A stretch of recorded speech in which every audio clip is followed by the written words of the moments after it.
Zadovoljstvo mi je da vam u ime Regionalne kancelarije za saradnju mladih, a posebno naše kancelarije u Podgorici, poželim iskrenu dobrodošlicu na današnju konferenciju posvećenu agendi za mlade, mir i bezbjednost koju organizujemo u saradnji sa misijom OEBS-a u Crnoj Gori. O značaju ove agende svjedoči i činjenica da je to prvi međunarodni dokument koji mlade stavlja u centar procesa izgradnje mira, dajući im ulogu aktera, a ne samo korisnika promjena. U vremenu sve izraženijih bezbjednosnih, društvenih i političkih izazova, ali i opadajućeg povjerenja mladih u institucije, naša je dužnost da im pošaljemo jasnu poruku, a to je da za njih postoji prostor, da njihov glas vrijedi i da postoje mehanizmi koji ih osnažuju. Posebno smatram važnim učešće poslanika Skupštine Crne Gore na današnjem događaju. Vaš angažman, politička podrška i zakonodavna uloga nezamjenjivi su za stvaranje podsticajnog društveno-političkog konteksta. Agenda za mlade,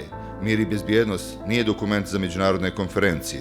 Ona je, ako je shvatimo ozbiljno, jedan vrlo praktičan okvir koji kaže: uključite mlade u proces odlučivanja, saslušajte ih prije nego što se donesu odluke, dajte im prostor u institucijama, ne samo na društvenim mrežama, ne kao ukras, već kao ravnopravne partnere. Nothing about youth should be decided without youth. Turning this principle into practice requires more than political declarations.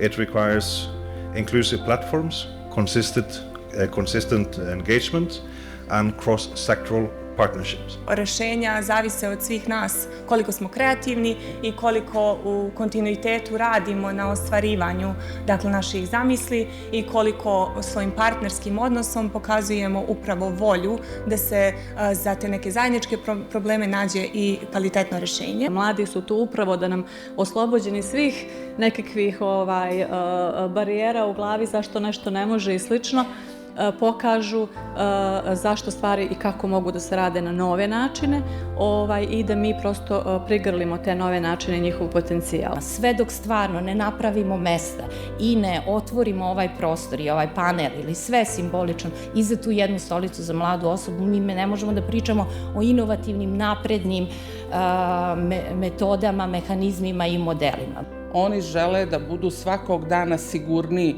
da je mir izvjestan, da mi gradimo uslove za trajni mir, a da to nisu sporadična dešavanja na ovim prostorima. Mir nije nešto što se dešava samim tim što nema sukoba.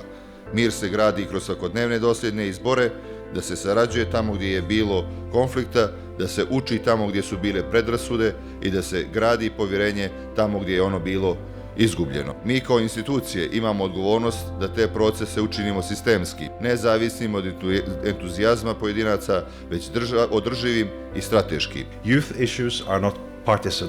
They are generational responsibilities that call for collective actions. Pomirenje, razumijevanje, stabilan i prosperitetan region počinje sa mladima. Zato danas stojimo zajedno s vjerom, snagom i vizijom koju predvodi nova generacija.